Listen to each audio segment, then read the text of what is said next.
Israel-Gaza Iran War News Live Update. Northern missiles, Hamas terrorists, and continuing threats to Israel.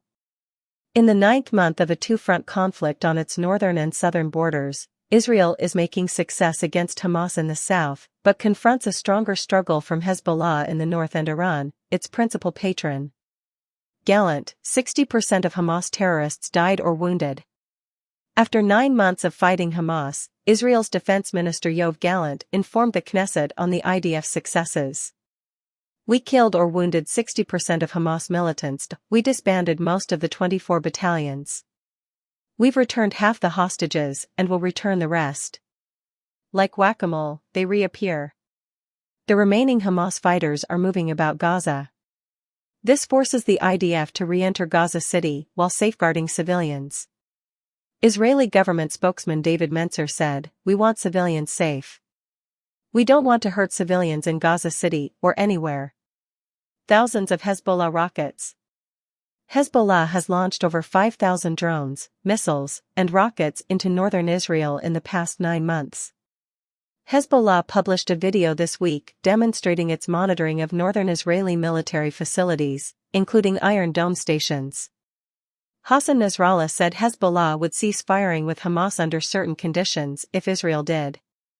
Nasrallah said in a televised address, "If the Israelis want to continue in southern Lebanon and attack southern Lebanon, then we too, in a way or not, if we open the front to defend Gaza and the people of Gaza, then we will also defend Lebanon, South Lebanon, our people, and our dignity."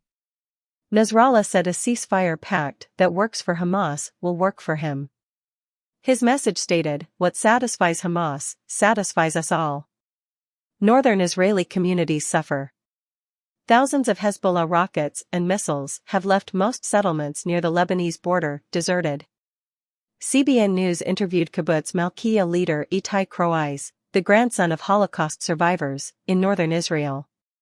Kibbutz Malka is sometimes 200 meters or 600 feet from the Lebanese border.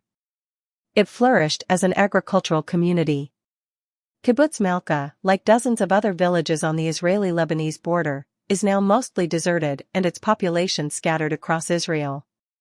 Krois stresses the necessity of winning. "We are standing with our back against the wall. This is our survival struggle. We have nowhere else. The nation is small. Within Israel, we cannot travel. We have no choice. We must battle for survival." Krois warns that his kibbutz and Israel are only the forefront of a global battle.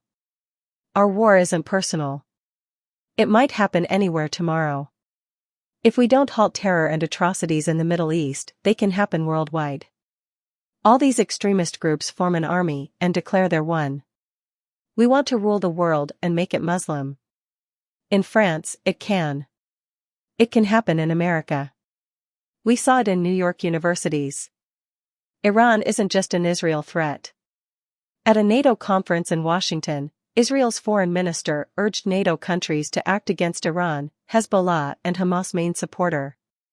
According to Israel Katz, Iran's jihadist leadership wants to destroy the West as much as Israel.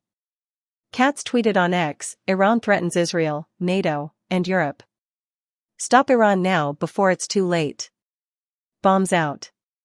The Biden administration says it's transferring some bombs it refused to provide Israel. That denial was to avoid heavier bombs from hitting Gazan civilians, according to the White House.